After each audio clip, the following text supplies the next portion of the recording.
అందరికీ మరణాత. అందరూ ఎలా ఉన్నారు? సో, ముందుగా మహిళలందరికీ కూడా హ్యాపీ ఉమెన్స్ డే. సో, ఈవేళ ఉమెన్స్ డే స్పెషల్‌గా బైబిల్‌లో నుంచి కొంతమంది స్త్రీల ద్వారా మనం ఏమి నేర్చుకోవాలి అనేది కొంతమంది స్త్రీల ద్వారా ఈరోజు వాక్యంలో మనం నేర్చుకోబోతున్నాం. సో, ముందుగా వచ్చేసి సారా గారు. సారా గారి ద్వారా ఎలా ఓపికగా ఉండాలో మనం నేర్చుకోవచ్చు. మరి సారా గారు 25 సంవత్సరాలు దేవుడిచ్చిన వాగ్దానం కొరకు ఓపికతో ఎదురు చూసారు. నీ ఓపిక సారా గారి వలె ఉండాలి. మరి రెండోదిగా మనం చూసినట్లయితే దెబోరా.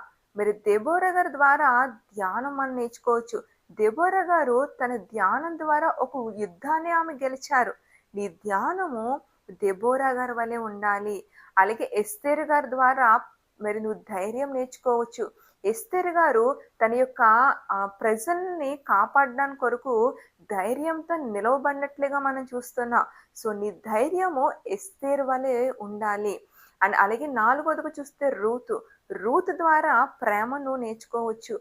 మరి రూతు తన అత్తని హద్దుకును తన అత్తని ప్రేమించి, తన అత్తని వెంబడించడం ద్వారా మరి ఆ ప్రేమ ద్వారా తన జీవితమే మారిపోయింది. సో, నువ్వు నీ ప్రేమ మరి రూతు ప్రేమ వలె నీ ప్రేమ ఉండాలి. అండ్ అలాగే ఐదవదిగా చూస్తే హన్న. హన్న ద్వారా ప్రార్థన ఎలా చేయాలో నువ్వు నేర్చుకోవచ్చు.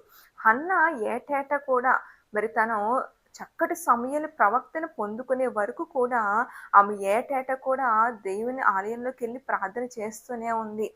సో, నీ యొక్క ప్రార్థన జీవితము హన్న ప్రార్థన వలె ఉండేలా మనం చూసుకోవాలి. అలాగే మరియ. మరియ ద్వారా భక్తి మనం నేర్చుకోవచ్చు. మరియ మరి ప్రభు కొరకు తన జీవితాన్ని అర్పించేసింది. సో, మరి నీ భక్తి ఎలా ఉండాలంటే మరి యొక్క భక్తి వలె మరి నీ భక్తి ఉండేలా చూసుకోవాలి. సో, మరి వీళ్ళందరి జీవితం ద్వారా మనం నేర్చుకున్నాం. మరి నీ విషయం వచ్చేసరికి నువ్వు ఎలా ఉండాలి?